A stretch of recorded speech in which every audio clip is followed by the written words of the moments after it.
लाड़काने में घरेलू अणबणता मुड़स ज़ाल के सरियो हणी क़त्ल करे छडियो आहे। पुलिस जो चवण आहे त जवाबदार फतेह मक्सी पंहिंजी घरवारी अज़मा मक्सी के सरियो हणी क़त्ल कयो आहे। पुलिस मूजिब शाह बहारो कॉलोनी में शादी तां देर सां वापस अचण ते जवाबदार ज़ाल के क़त्ल कयो आहे। ही अहम ख़बर अवां सां शेयर कयूं पिया।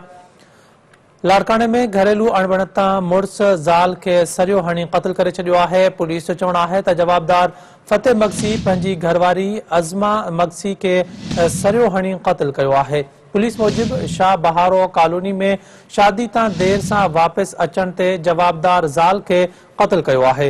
अवां खे अपडेट कंदा हलूं अहम ख़बर जे हवाले सां। लाड़काने में घरेलू अणबणता मुड़स ज़ाल के सरियो हणी क़त्ल करे छडियो आहे। पुलिस जो चवण आहे त जवाबदार फतेह मक्सी पंहिंजी घरवारी अज़मा मक्सी के सरियो हणी क़त्ल कयो आहे।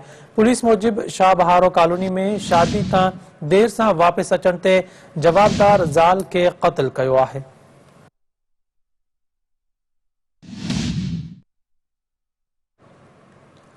लाड़काने में घरेलू अणबणता मुड़स ज़ाल के सरियो हणी क़त्ल करे छडियो आहे। पुलिस जो चवण आहे त जवाबदार फतेह मक्सी पंहिंजी घरवारी अज़मा मक्सी के सरियो हणी क़त्ल कयो आहे।